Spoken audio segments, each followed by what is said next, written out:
Listen-only mode. Hi everyone, I'm Noeleen Hammond-Jones. I'm the International Career Consultant at the University of Manchester. Over to you.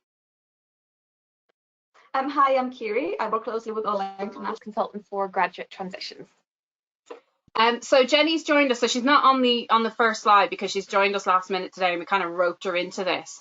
So Jenny's expertise is around finalists. So if you do have any questions, we've roped Jenny into the session.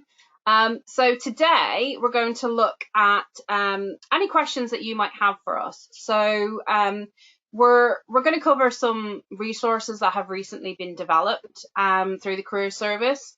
And in addition to that, we'll just answer questions as we go through. So there is a questions area, and you can post your questions on there. And between the three of us, we'll go through them for you.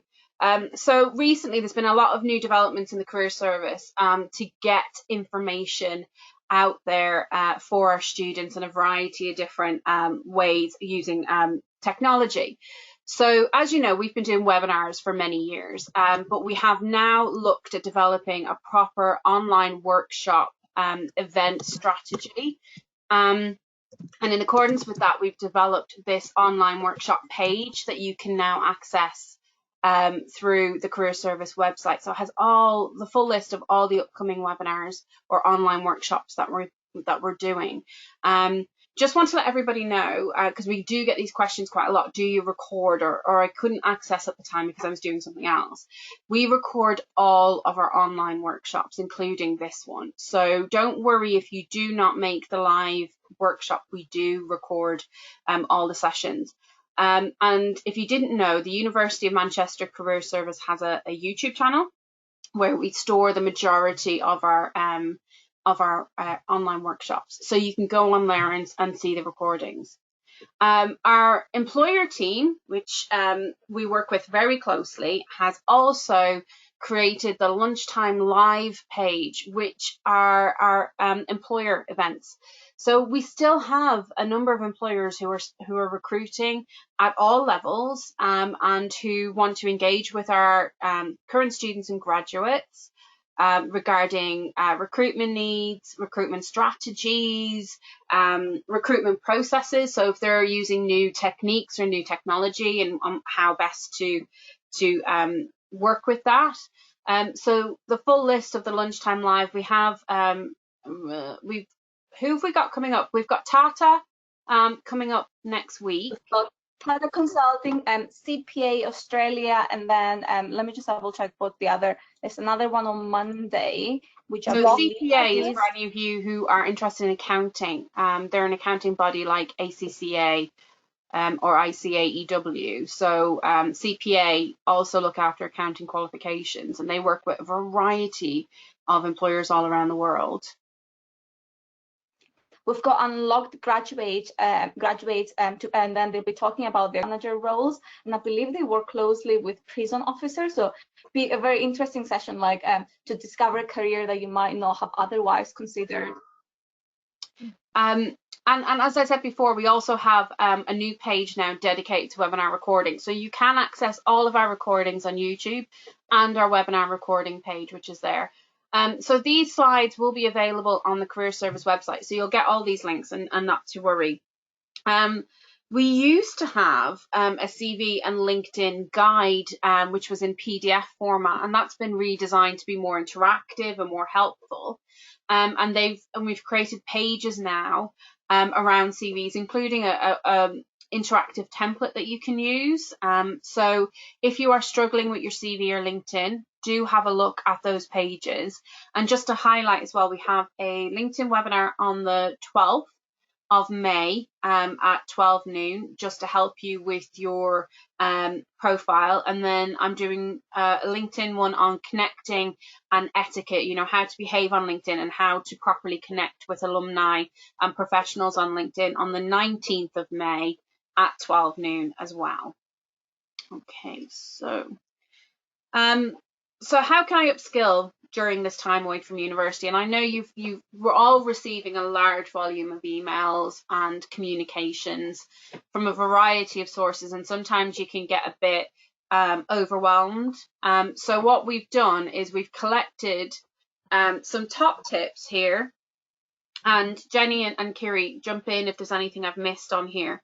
But there's some top tips on how you can upskill yourself and things that you can do to help your employability going forward. So we do and have been notified of a variety of different courses that are either free or low cost that you can use.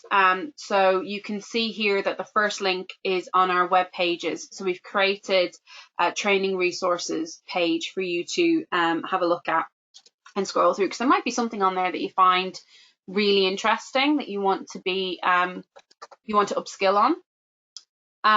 In addition to that, we have pages on opportunities. So who's hiring right now?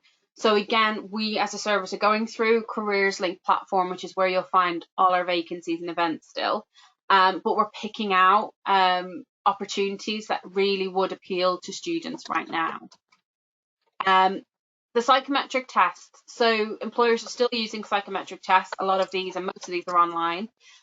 So we have and have had recently a psychometric test webinar, which you can find the recording online, but also here are some of the tools that you can use, and there are some free practice tools as well to help you understand what it is employers are looking for with psychometric tests, what they want to see in a candidate, and why they use psychometric tests, but also the kinds of different tests that you can see as well.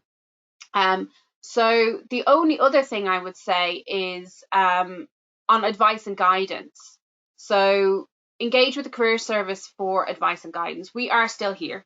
Hi. We are still doing appointments. Jenny's doing appointments. I'm doing appointments. Kyri's working with our international employers non-stop to get you the latest information. And she's feeding that into us as a team to let us know what's still happening out there in the labour market globally. So if you want to have an appointment with us, do interact with us. Contact the careers information team. They will get you an appointment. We're offering appointments through Zoom and Skype. So if Zoom is not available where you are, that's absolutely fine. We can do a Skype appointment as well. So just so you know, we are still here. We are still available, and you can have appointments with the careers consultants. So this is one that I've been asked recently. How can I make new contacts when I'm away from campus? I just wanted to highlight, we are quite globally mobile as a university, and I know things have stopped in the lockdown, but we are quite an interactive and supportive global community. We have very active alumni associations, and on Wednesday we had our International Meet the Professionals event, which showed us as a career service and those of you who attended that our alumni are still looking to help. They want to be involved, they want to participate, they want to give advice and guidance. So our alumni associations are active in most regions. And I think Kyri has the exact name that you can look up on LinkedIn, but the University of Manchester Alumni Association LinkedIn group is the first one you should really look at joining on LinkedIn as a group. And then you'll see that most alumni associations will then have their own groups depending on the region that they're operating in. But alumni are very important because they can give you advice and guidance, insights into careers and sectors. And they can also be great as potential mentors. If you develop that rapport and relationship with them, it can then lead into a mentoring type relationship, which can benefit you in the long term for your employability. I think, Kyri, do you want to do the LinkedIn, how to access the alumni on LinkedIn, just to show students the best way of how to do that?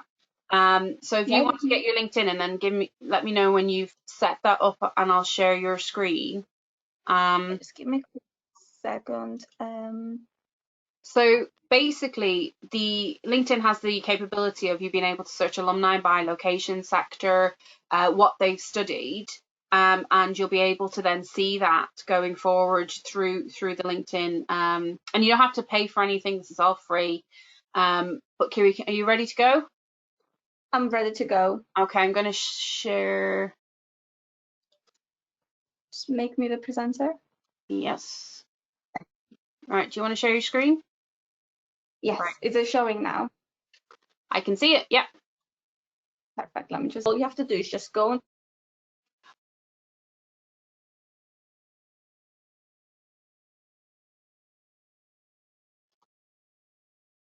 I muted you. Can you hear me? Sorry, I muted you. That's fine. I was trying to mute me, So, but we should both show up as the University of Manchester and accidentally muted us both. Sorry, guys. Go on. completely sorry. Yeah, just let us know for the University of Manchester schools or to our interest here. Just select the quick over looking for specific alumni. Then all you have to do is just only tell you that I based in Malaysia that have included Manchester in the education details. So that's instantly 3,000 alumni that you can reach out to. Obviously, not all of them will be on to largest employers. So if you're looking for someone who's engineering, you can actually put that in as a search term at the top, just above where Malaysia is, and that will navigate different options here to see where they do. So what's their they work, and then say you're looking for someone who with leadership experience, because that's your CV. Then you can just again click through that, filter your results, and then just just right click on them. Then when you're first connecting with someone, to send long alumni if you want to expand more on why you want to connect with them and why you think that connecting with them and their advice would be particularly relevant to them. And I think alumni are always very happy to respond and reciprocate. They've been in your shoes, they know exactly the struggles, they've been through the recruitment process, they've returned to their home countries as international graduates. Some of them have remained in the UK, so they do share that experience, and we do hear from them again and again that they love to hear from current students and they love to help, and giving you their advice comes at no cost to them. So they're always very open and willing to hear from you. So don't feel daunted, or don't be afraid to reach out to them. That's why they're there for. Jenny, is that the same for graduates as well, do you think? Absolutely, it's already been mentioned, but the Manchester Network is also a great resource, alumni as well. So absolutely, what's the worst that can happen? Maybe you reach out and you don't receive a reply straight away, but it's definitely worth or more. Have the national and EU, they're very coming up with those struggles. You have too many years to remember.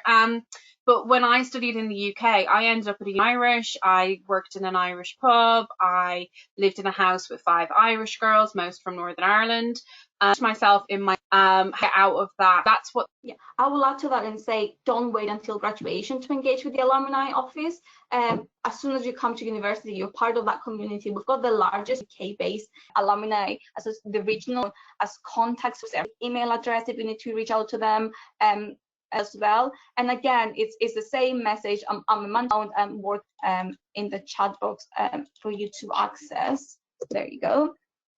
Again, this is a network where alumni time and come forward and said, I want to talk to Manchester students. I want to give them advice. So all you have to do is just go on this page and you can log in. You can connect with them and give advice. If you feel like if you're a final year student or if you're a recent graduate, there's nothing stopping you from actually signing up as a mentor as well, because there's a lot of students in previous study years that will really benefit from your own advice as well, because you've got a fresh outlook on on the recruitment market, and you've got a different opinion to give as well. And again, that's something to put on your CV that you've perhaps like mentored a student. And yeah, just don't hesitate to get in touch. An exclusive network set up specifically for Remember Me. Yeah, our alumni have volunteered on there. They volunteered to be there to answer you. Not everybody is in the full of that, because you don't know who has offered their time on there. They may be dealing with personal loss or work issues. So do be very conscious of LinkedIn, other issues at this really difficult time. When you're emailing someone, so use formal English, always be always be polite, and don't ask very intrusive questions like questions around salaries, for example. And again, that changes with the culture of a specific country. So someone from North America might be more willing and open and upfront about how much you're earning compared to someone from Asia, for example, where you have to show some level of respect to senior people, but you don't ask them questions directly, or you don't put them on the spot and you don't want to embarrass them about specific things. things. So always keep all those culture differences in mind when you approach alumni. But as I said, they're all there and willing to help. So hopefully, if you do reach out to a few of them, they'll get back to you and they'll be able to, just offer you some advice. And at the end of the day, they'll be able to motivate you and help you get started with your career. This is essentially how it looks like. Again, got coming up, there's a map that you can zoom in to see where exactly we've got alumni mentors at. You can look up different things. I don't remember exactly. Filter your results by be listed there. And participate in our online events. So I showed you earlier the online workshops, and just reiterating the importance of participating in the online workshops. We had the International Meet the Professionals event on Wednesday, went really well, some great alumni on there, has been recorded. Kyri will let us all know when that's going to be shared. And then we're going to have, hopefully, on the 3rd of June, we're looking at having a global HR panel. So we'll keep you updated on those developments, and that will give us a global picture of how things are in various different regions. So we'll keep you updated on that. So I've got QR codes coming up. So if you do have a QR code app on your phone, you might want to get it ready. And it's just basically to highlight to you our various different social media platforms as well, just to help you feel connected, because it is it is a strange time, and we are spending a lot more time online. We can feel a bit fatigued by that. But hopefully the information that we're sharing is relevant to you, and it's something that you will use going forward. So the QR codes will come up shortly, so just get that ready on your phone. So we have been asked a couple of questions about visas and what I need to do in reporting your circumstances. So the visa team, if it's related to your Tier 4 student visa and you're still in the UK, or even if you're not in the UK but you've got a question about it, our visa team are still operating, they are still working, and you can contact them on their email address, visa@manchester.ac.uk. Now do check your spam or junk folder on your email, because a lot of students have been getting responses but not finding them because they've been going into their junk or spam folder. So you need to be aware of that. So check that before you panic and think they're not responding. I would also like to add that for those of you who whose visas have expired and are still in the UK or are due to expire, don't worry, the government has extended current visas for those who cannot leave the UK for various reasons, quarantine, obviously the restricted travel, until the end of May. So they've extended those, and it will not be considered an overstay. So because your visa is expired but you're still here on a Tier 4 visa, it will not be considered an overstay, so it won't be used against you. It won't be a black mark against you. What I will advise you to do, if you are worried, just keep up to date for the Home Office visa updates. You can actually sign up to get updates that are relevant to you, whether you're an EU student on the early settlement scheme, or you want to get updates around Brexit, or you want to get updates around visas. Then you can sign up for the various different alerts, and they will email you when there's been a news or blog post or anything posted in relation to that. Hope that's helped.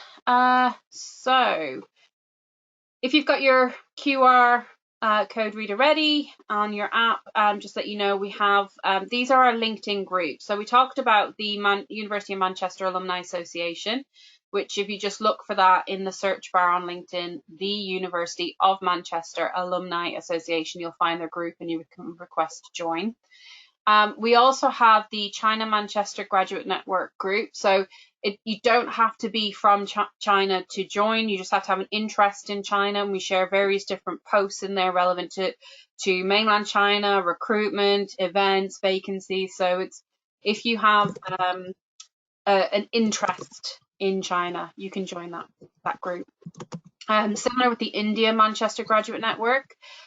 This is for those of you who have an interest in India. So next week, as we said, we have Tata, which is I think the top employer in India, who are doing a webinar for us, or an online workshop.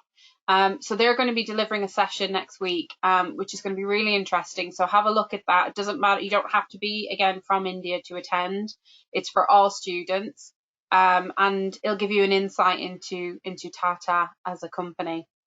Just to add on the Tata, sorry, Noeleen, just to add on the Tata webinar, it's delivered by their UK office. So it'd be they'd be specifically talking about UK vacancies that are available to international students. So it's open to everyone who might have an interest in working with them. Brilliant. So it'll give you an insight into how they operate as an organisation in the UK. We do work very closely with Tata in India as well. So we will give you any updates that they share regarding their vacancies and internships when we get them through. With Africa, we have the Africa Manchester Graduate Network as well.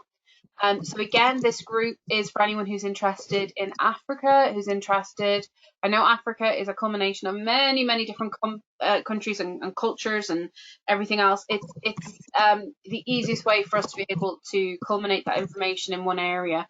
So please don't be put off if it's just related to Zimbabwe or South Africa or Nigeria. You want to post something specific to your country, that's absolutely fine. You can post that in there. Or if you're interested in organizations that operate in specific regions within Africa, again, it's a good point of reference to go to. The Pakistan Manchester Graduate Network, it's a great networking tool, this. So it's great for anyone who is looking at returning to Pakistan or who's looking at building their network in this region and wants to build on that and gain more insight into the employment market and how things operate in Pakistan. The International Manchester Graduate Network is basically for everybody. It's a catch-all again. So if there is a region, say North America, South America, or various other areas that aren't covered through their own group, we will post in there. So again, you don't have to be, you can be a home EU or international student to join this group. We have a really good mix of students in this group.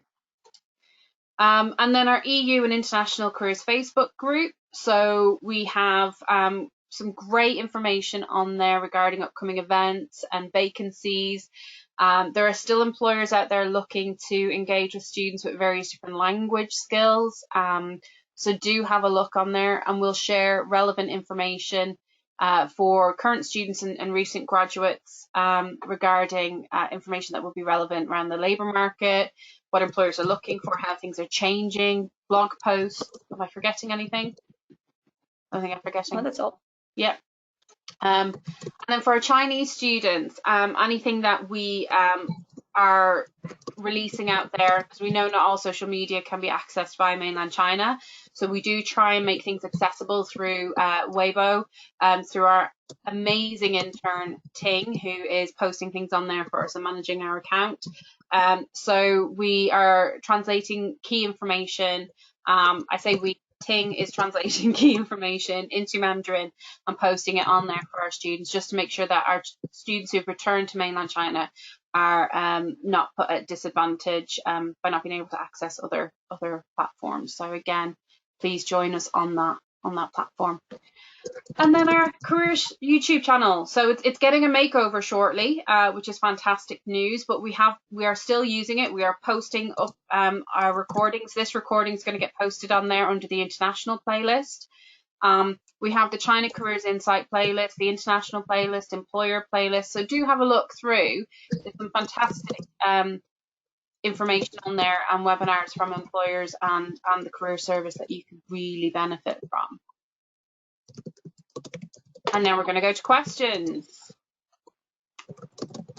So I know that Kyri, I can hear her typing away there, has been answering some questions for some of you. So I'm going to try and not read out any questions. But I had one about postdocs and any specific help or things that postdocs should be looking at in terms of the application process. And I would just say the first thing you need to do is, as we've been recommending, keeping yourself visible, updating your profiles and keeping active within the academic communities and online communities. So if you are part of any online communities, keep that active. We have a great website called PGR Life, So if you just Google University of Manchester PGR Life, you will find some fantastic resources on there that our careers consultant, Elizabeth, has compiled and created into a website. And if you are struggling or you're concerned, you can make an appointment through the careers information team with Elizabeth, and any information that she is releasing via blog posts you can read online. So is Elizabeth got anything coming up, or have we got anything for postdocs or PhDs? I know I sent out an email yesterday because AstraZeneca are looking for postdocs at the moment. They're looking at recruiting. But I would say most information's on the PGR Life website that you can find. So do have a look on there.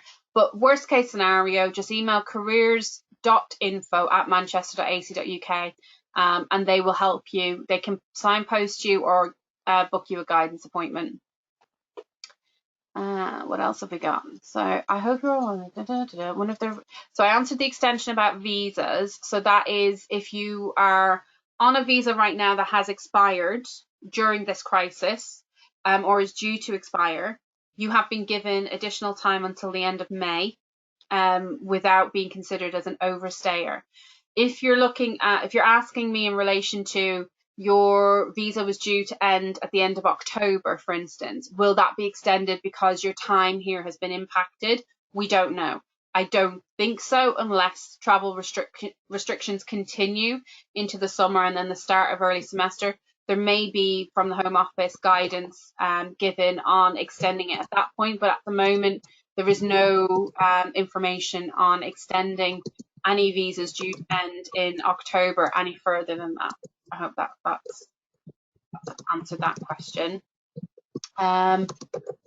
Let me see what. God, you guys have been on answering these questions. I'm sorry, Noeleen, I'm not keeping the order, but that's the question I'm answering right now. So someone asked whether a master's will boost their employability in any way compared to having a bachelor's, and I'm just responding to that person right now to say we've recently hosted another webinar on postgraduate study and its advantages, or whether it's actually giving you any advantages or not. So I'll just put the link to the recording in the chat section, so the students will be able to access it there. But just to say, the gist of that webinar is that it completely depends on what you're looking to study and what you're already doing. I know a lot of the students are considering doing a master's degree next year in order to, perhaps gain back some time that they've lost this year. And certainly for international students looking to do a postgraduate degree, that will help with your employability massively, because by next year, by summer 2021, the new graduate route visa will come into effect. Yeah. Hopefully, that's what the government has said. But again, we're completely reliant on them bringing it into effect. But that new postgraduate route visa will give you the ability to remain in the UK for up to 2 years after graduation, which is a considerable longer amount of time compared to how much time you get now. So that will enable you to either remain and get a job or look for a job before you find another job and you convert to a tier 2 visa. So I'd say if you're an international student, you are considering a postgraduate study, perhaps doing it next year or in one of the following years, it will be a really good option for you in order to graduate when a new visa regulation comes into effect. And just to say that the government, oh, sorry, Jenny, just quickly, the government has said that still will be on time. So they're not expecting the implementation of that post-study work visa to be delayed. But again, it's not in law yet. So do please keep up to date on what's happening through the Home Office website. Sorry, Jenny, over to you. I was just going to say, if you do want to apply for a master's or a PhD, we've got loads of support available on funding and applications, and we also have a service that you can send in your personal statement and we can give you feedback on it. So I'll post the relevant links in the chat box if you need any support. Fantastic. I've been asked this quite a lot because I know quite a few of you have had to return to your home country earlier than expected because of the pandemic. And whether your applications for roles in the UK will be affected because you're applying from outside the UK. I think the graduate market is going to become more competitive. I think for a while we're going to see a decrease in opportunities. We're hoping that will bounce back because we are seeing some industries doing much better than others. So depending on the sector, depending on your background and experience, I want you to really consider a plan B. So although the UK may be your plan A and that's what you want to do, you need to also be realistic in your approach to your job search. And the more proactive and motivated you are, the more you are connecting online with alumni, attending online events, increasing your visibility, the better your chances are going to be. But also remember, once you leave the UK, you are subject to the labour market test. So the employer has to justify why you would be a better hire than someone based in the UK. And if you're at graduate level, new entry, with little to no experience, there's not a lot the employer can say that will work in your favour, unless you're doing something very niche or you've got a skill that is not easily found in the UK. At entry level, it's very difficult for an employer to justify hiring from outside of the UK. So you need to be aware of that. And where I'm talking about plan B, you need to look at your own home country at the moment. And I know your own graduate labour market is going to be equally as competitive, but considering international firms, if an international career is what you're looking for and that's your aim, then do consider looking at international employers based in your home country, and then creating your portfolio, building on your experience, building on your professional network. And in 2 to 3 years, then looking at moving internationally within that organization, which a lot of organizations offer. And that way you can get that international experience. But it depends. It really depends on, you know, there's no sure way of guaranteeing somebody from outside the UK getting a role. I mean, people with many years experience struggle. It's all around your network. It's all around how proactive you are and who you work for in terms of international organizations, and their policy on recruiting and allowing recruitment, inter-country recruitment, will differ. But explore that plan B and try and be realistic in your approach. Anybody want to add to that? No, I think that's quite well said. We have a few questions around COVID-19 and the current pandemic and how this is affecting employability. Just to say, we are seeing, as expected, a dip in the number of opportunities available, but that's not to say that they're not there. So we still have lots of employers who are looking to recruit students who have perhaps like momentarily paused their recruitment, and it's only until they figure out what's happening and they will resume that later. So we do expect that vacancies will spike up once we come out of this situation. But if you need specific advice about what to do if you've lost a potential job because of COVID-19, Jenny, sorry to put you on the spot, but I know you've got a webinar coming about students who've lost jobs because of COVID-19. Would you like just to tell us a bit more about that webinar?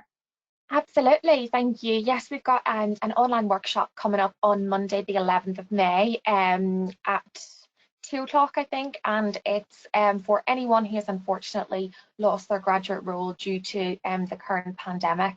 So there'll be lots of resources and practical actions that you can take to rebuild your confidence and also to find your next opportunity.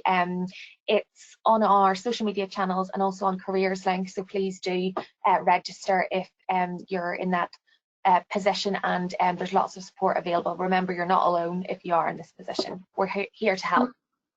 Am I okay to share the registration link from GoToWebinar? Yeah, that would be great. Thank you.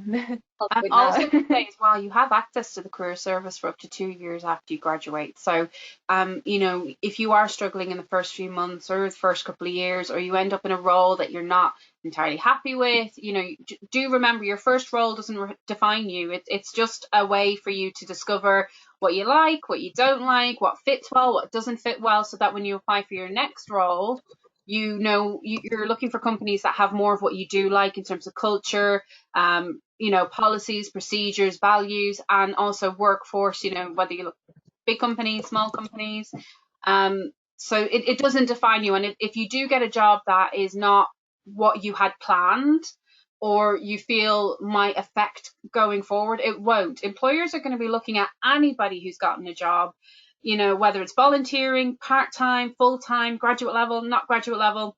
as somebody who's a hard worker during this difficult time. So don't think that it's going to affect your employability going forward. It won't, in a negative way. And again, we can help you as well to articulate that experience down the line in a way that shows an employer the skills, knowledge and experiences that you gained and how that will benefit the employer going forward. Okay. So I've got another one about have we heard of any delays with the Home Office processing sponsor register license requests or visa requests? No, we haven't. So I think the Home Office is the Home Office. It'll always be running no matter what. So they're still going, they're still running. We've heard of no delays at the moment. Like I've said, recent press releases have said that they're still looking at implementing the post-study work visa for next year. We did think at one point there might be a delay because of other priorities, but they've assured us that that's still going to go ahead. So, you know, they're still up and running. So as far as we know, there are no delays. Let me see if there's anything else. I have a question here about someone asking how important it is to have a volunteering experience on your CV. Just to say, I think it's not, I mean, not having volunteering experience, but having actual work experience, that will still work very well on your CV. But will always, as a student, I will be looking at my CV and trying to identify where I've got like a gap in my skill set or what I haven't done yet, and just to always like look to supplement my skill set. It's great to have volunteering experience because I think it gives you certain skills that maybe work experience doesn't give you. You know, depends on what sort of like volunteering opportunities you're doing. And during I do assume that a lot of the employers now will be asking students during interviews what you did during the current pandemic, like, you know, how did you spend your time, you know, upskilling yourself? And volunteering is a very valid option of something you can do, and you can still volunteer remotely. And I know very recently we've advertised a volunteering opportunity with the Students' Union, where they're looking to link students with the elderly community here in Manchester, and to set up a buddy system where you call them about once a week and you have a chat with them for just maybe half an hour. So, you know, it's a volunteering opportunity, it's an opportunity to get involved with the local community, give back. It's all happening remotely, so you're adhering to social distancing rules. And you know, it's a great thing to do, but at the end of the day, you're building your communication skills, your empathy, your ability to, you know, maintain a level of confidentiality and be understanding, and balance your studying with maybe your extracurricular activities and your part-time jobs while you're volunteering. So I'll put the details of that again in the chat box there for everyone who might be interested about volunteering during this time to apply to. Just as well to say for the visa alerts, I know people were asking about how do we find out the visa alerts. If you go on the Home Office gov.uk website onto the visa section, and it will say, do you want to sign up for email alerts? And you just click that link. So it is a case of just sign up for email alerts. And it can vary. So go into the different visa options and you can sign up for various different visa alerts depending on what it is you're looking for. I also had a student ask about moving to an area where it's not exactly what you would call metropolitan, so a smaller area with less graduate opportunities. As an international student, what can they do? And Jenny might want to add to this, but my approach would be to research the area thoroughly, what employers are operating in that area that are relevant to your sector and your field, and potentially looking to see who's advertising. Make a list of those companies who are currently advertising and apply, but equally cross-reference those employers with the sponsor register to ensure that if you do require a visa, that they're on the sponsor register. In addition to that, I would, with that list of employers in the region, cross-reference them with the sponsor register, see who's on the sponsor register, and even if they're not advertising right now, send a speculative application with your CV. So email them with a covering letter, 1 page, 3 paragraphs. First paragraph, why them? What are they doing? Why do you want to work for them? Do your research online and make sure you know who they are, what they do, who are their competitors, what are their values. So why them? Are they doing something innovative, something new? Have they got a great reputation? Are they a leader in sustainability or community interactions? What are they doing? Second paragraph, what are you offering the employer in terms of your skills, experience, knowledge, and evidence it. So if you've got 3 years work experience working in teams upwards of 20 people, let them know. And finally, the final paragraph can be, I'm looking for work experience, I'm looking for the opportunity to gain employment in this kind of area, in this kind of field. I look forward to hearing from you, yours sincerely. And let them know as well in that last paragraph when you're available and when you're going to be in the area. And that's how I would approach it. Jenny, have you anything that you would like to add? Yeah, I think that is a great strategy. I would also even suggest having a look on LinkedIn for alumni that are currently working in that area, both within the sector you're interested in and also the specific borough or town that you're going to work in. So you can reach out to them and ask them what it's like to work in that area and just more general things. Also, have a look, are you able to commute? Can you expand your search outside of that area to perhaps more local towns near the main place? Because some SMEs are based slightly outside of towns and they still have great roles, so it's definitely worth considering that as well. Yeah, and as well, like a lot of business parks, which do tend to be out in the middle of nowhere for some reason, they do generally have good bus routes that service them. So look at the local infrastructure as well, what kind of bus routes exist, and you can find that on by googling the area and bus routes, just the name of the town and bus routes, and hopefully something will come up. We were asked as well around when is the best time to apply to a company if you require sponsorship, if your visa runs out in March 2021. I would say now. I would be looking at, if you're a March 2021, you're a master's student due to finish in September. If you're looking for the larger organisations, I would be looking at applying around now, and if possible. If you're looking at smaller organisations, small to medium enterprises, I'd be looking from September, maybe 2 months before you're due to finish. The recruitment process for larger organisations takes anywhere up to 6 months. For smaller organisations, 6 to 8 weeks. So I would plan. So if you're looking at completing in September now for big firms, and 6 to 8 weeks before the end of your programme in September for small to medium. Sorry, Noeleen, did I interrupt?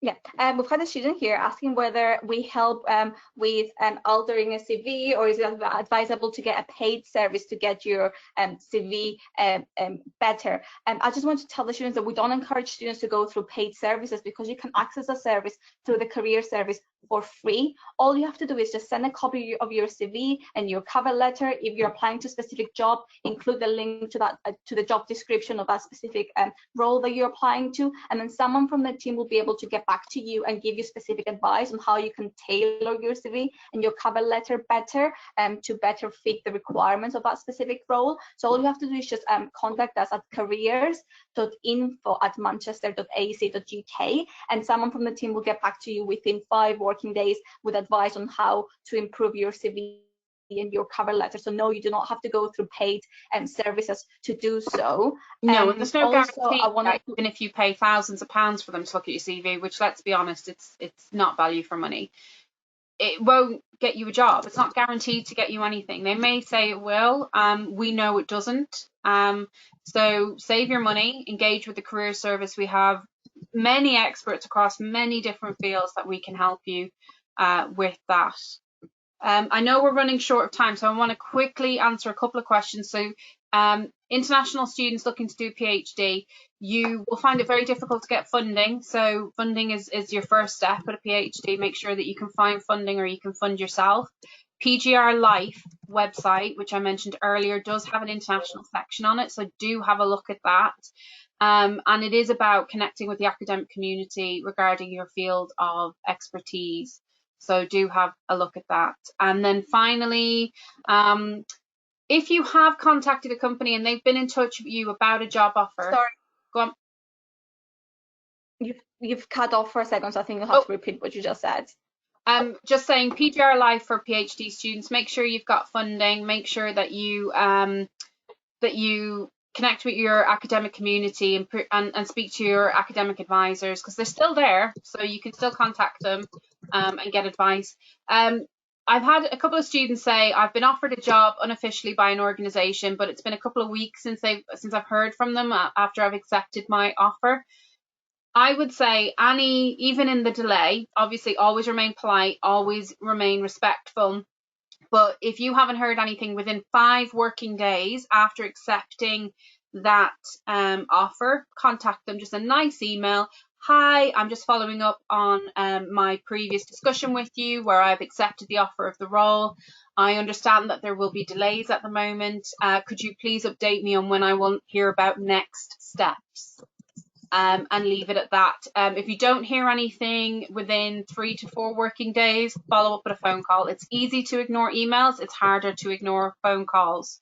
So do follow up with a phone call and always be polite. If things have changed and for whatever reason they're retracting the offer, and that's why they haven't contacted you, remain polite. Thank you for their time. I know it will be extremely frustrating and upsetting.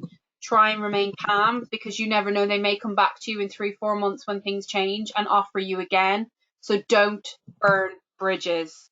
So thank them, say you understand, you hope to hear from them in the future if things change, you are still interested, and leave it at that, and then attend Jenny's webinar where she'll help you.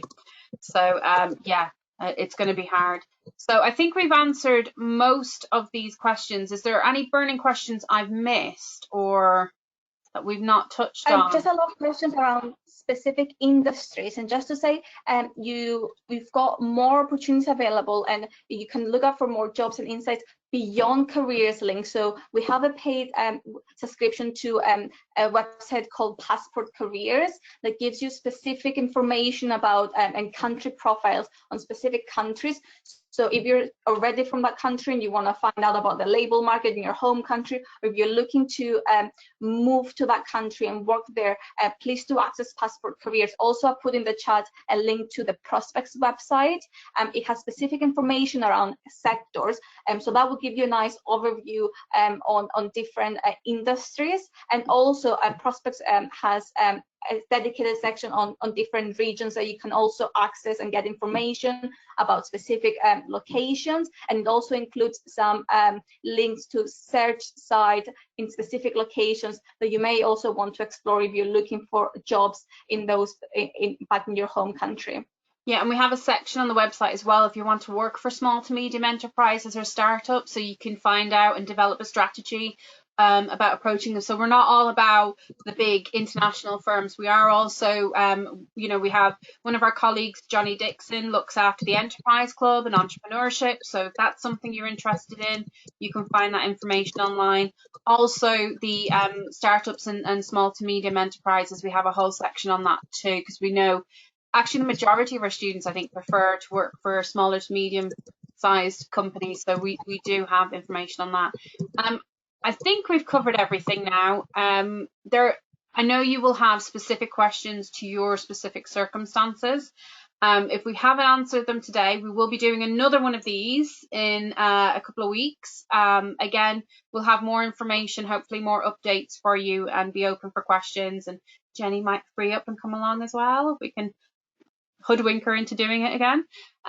Thanks for being so great and agreeing to be online last minute.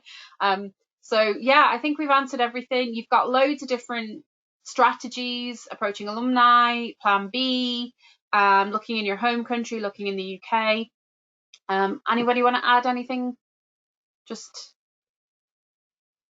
to remind international students that on our website we do have a link to the registry of the approved Tier 2 and Tier 5 sponsored employers. So do have a look there if you're unsure about which employers are able to sponsor students. Just because they're on the registry doesn't mean they're willing to, so always double check with the employer directly.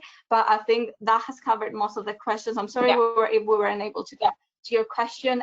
Do stay in touch, do stay safe, do engage with the career service. I'll drop the link to our Facebook group as well, where we post a lot of other information about international and EU students. And if you've got any questions, just make sure you get in touch with us. Yeah, have a look in the chat area, because there's some great links in the chat area to different resources that you can access. This has been recorded. We will be posting this online, so if you did miss anything, you can watch it from the start. Do engage with us. No question is a silly question. We're open. Contact careers.info@manchester.ac.uk for any questions.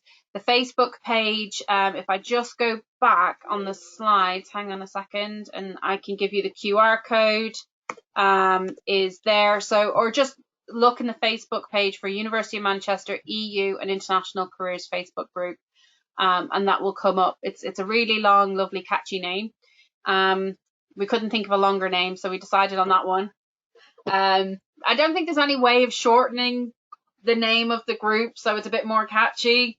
But there you go. Any suggestions? I will happily take them if you do have a suggestion. But it is for EU and international. At least it's easily identifiable. Yeah, it's identifiable. It works. It's not, you know, we're trying. But we are here. We are open to supporting you. We know it's a difficult time. And if you are struggling, please don't struggle in silence. Please come to us, make an appointment. We have our web chat as well, which is open. So if you go on the website, you'll see a web chat button. If you just want to ask a quick, simple question, our team are online there to answer questions as well. So I just want to end with stay safe, look after yourselves, stay engaged with us, and we'll hopefully see you all on campus soon. We'll let you know when that happens. Any updates, we'll update you. And good luck.